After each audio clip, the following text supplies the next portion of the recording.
नमस्कार। बिहार तक देख रहे हैं आप और मैं हूं आपके साथ रोहित सिंह। तो इस बार बिहार के मुसलमान किसे वोट करेंगे? 20 सालों से मुख्यमंत्री नीतीश कुमार होंगी उनकी पसंद या फिर अपने परंपरागत पसंद लालू प्रसाद के लिए मुसलमान जो है इस बार वोट करेंगे? क्योंकि इस बार के चुनाव में मुस्लिम वोटों को लेकर जो है ज़बरदस्त तकरार देखी जा रही है। मुसलमान किसके? नीतीश के या लालू के? क्योंकि इस वक्त जो बिहार की राजनीति में सबसे गर्म मुद्दा है वो मुद्दा है वक्फ बिल को लेकर। संशोधन का जो बिल है उसको लेकर जो है ज़बरदस्त तकरार रार सब देखने को मिल रहा है इस वक्त। और सबकी कोशिश है कि जो बिहार के 17% से भी ज़्यादा मुस्लिम आबादी है उसको किसी तरीके से अपने पाले में किया जाए ताकि उनका वोट उन्हें ही मिले और फिर सरकार बनाने में मदद हो। नीतीश कुमार और चिराग पासवान से इस वक्त बिहार के मुसलमान कुछ खफा नज़र आ रहे हैं।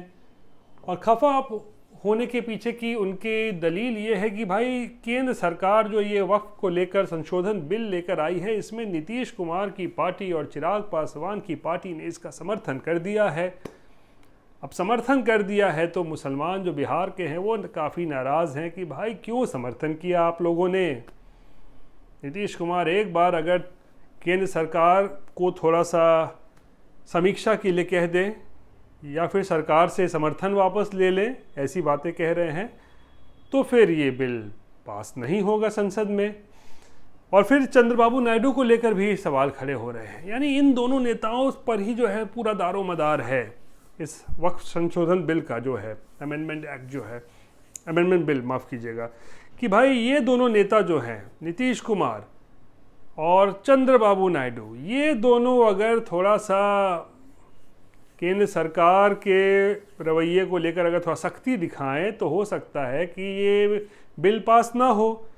लेकिन फ़िलहाल जो मौजूदा स्थिति है उसमें तो ये है कि ये दोनों नेता केंद्र के साथ खड़े हैं और इसी वजह से परेशानी हो रही है मुसलमान समाज को, खासकर बिहार में। और हम बिहार की चर्चा इसलिए कर रहे हैं क्योंकि बिहार में होने वाले हैं विधानसभा चुनाव और इसीलिए अगर मुसलमान नाराज़ आज के दिन में हैं तो जाहिर सी बात है ये जेडीयू के लिए बहुत अच्छी खबर तो नहीं है।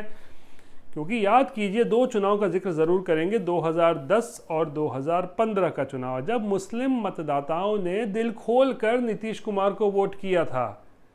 2010 में खासकर नीतीश कुमार के पक्ष में वोटिंग की थी मुस्लिम समाज ने। उस समय तो ऐसा लग रहा था कि लालू से मुसलमानों का मोह ही भंग हो गया है।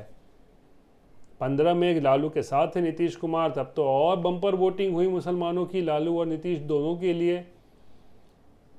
लेकिन मुसलमानों का जो मोह है वो 2017 से भंग होना शुरू हुआ जब नीतीश कुमार महागठबंधन छोड़कर बीजेपी के साथ आ गए थे। और तब से पिछले या तकरीबन आप कह लीजिए 7-8-9 सालों से जो है धीरे धीरे बिहार के मुसलमान नीतीश कुमार से खफा होते जा रहे हैं। और इस आग में घी का काम किया है वक्फ संशोधन बिल पर नीतीश कुमार की पार्टी का केंद्र सरकार को समर्थन। अब इस समर्थन के ज़रिए मुसलमान समाज नाराज़ तो हो गया है और अब कोशिश आज दरअसल ये हुई क्योंकि पटना में all India Muslim personal law board के बैनर के तहत काफ़ी सारे जो मुस्लिम संगठन हैं वो आज जुड़े, बैठे धरने पर बैठे, गर्दनी बाग में 4-5 घंटे तक बैठे, खूब बातें हुई, भाषण हुआ, कई राजनीतिक दलों का साथ भी मिला जिसमें सबसे आगे रहे लालू प्रसाद, तेजस्वी यादव, यानी आरजेडी का समर्थन सबसे मुखर रूप से जो है वो मुसलमानों को मिला। उसके साथ साथ कांग्रेस के भी विधायक वहाँ मौजूद थे, लेफ्ट के कई विधायक नेता वहाँ आए, ओवैसी की पार्टी और AIMIM के भी विधायक वहाँ पहुँचे। यानी कि आप कह सकते हैं कि एनडीए से इतर जितने भी विपक्षी दल हैं सभी वहाँ पर पहुँचे थे और सभी ने मुस्लिम समाज के पक्ष में हाँ में हाँ मिलाई, उनके साथ खड़े नज़र आए। लालू का भाषण हुआ, लालू ने भी कहा कि होने नहीं देंगे ये बिल पास। तेजस्वी यादव ने भी बताया कि देश को तोड़ने वाला ये बिल लाया जा रहा है, ये भी नहीं होने देंगे।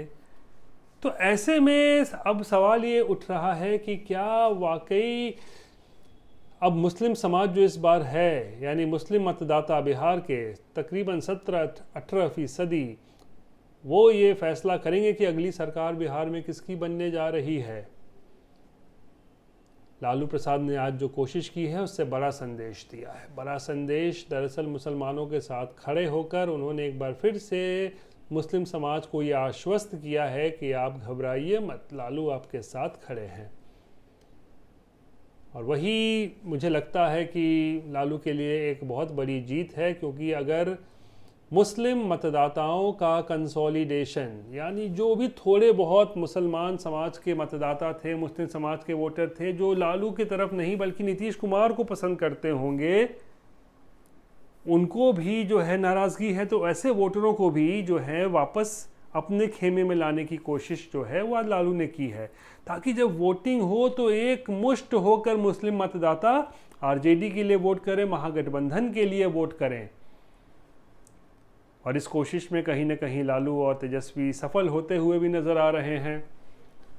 नीतीश कुमार की इफ्तार पार्टी का बहिष्कार करना, तेजस्वी यादव, माफ़ कीजिएगा, चिराग पासवान की भी जो इफ्तार पार्टी का बहिष्कार करना, यानी नीतीश और चिराग पासवान के इफ्तार दावतों का बहिष्कार करना एक बहुत बड़ा संकेत दे गया है।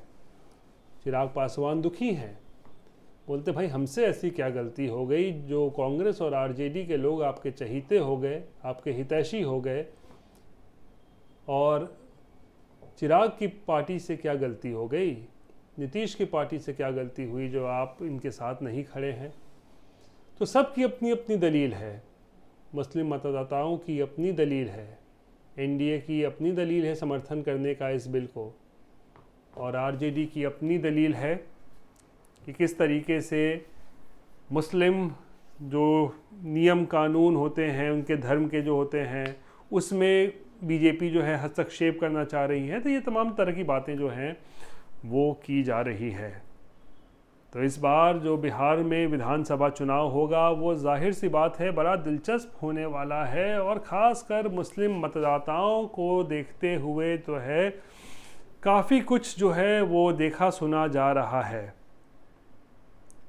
और ऐसे में प्रधानमंत्री नरेंद्र मोदी की तरफ से सौगाते मोदी का वो किट जो देश के 32 लाख घरों तक पहुंचाने की जो है वो कवायद हो रही है, इसका अगर हम देखें तो बिहार में भी ये किट बांटे जाएंगे। तो क्या ये सौगाते मोदी का जो ये किट है, ये जो दिया जा रहा है, गिफ्ट कह सकते हैं, क्या इससे मुसलमानों की नाराज़गी कम होगी? ये बड़ा सवाल है। और क्या मुसलमान समाज जो है वो क्या फिर जो नीतीश के लिए वोट करते थे या चिराग के लिए वोट करते थे, क्या वो डैमेज कंट्रोल हो पाएगा बीजेपी के इस कदम से, यानी कि सौगाते मोदी के इस कदम से? क्या नीतीश और चिराग का जो मुस्लिम वोट बैंक है वो क्या डैमेज कंट्रोल कर पाएंगे बीजेपी? ये बड़ा सवाल है। बहरहाल ये थी बिहार से जुड़ी हुई आज की बड़ी खबर। बाकी की तमाम खबरों के लिए आप देखते रहिए बिहार तक, और मुझे आज के लिए दीजिए इजाज़त। नमस्कार।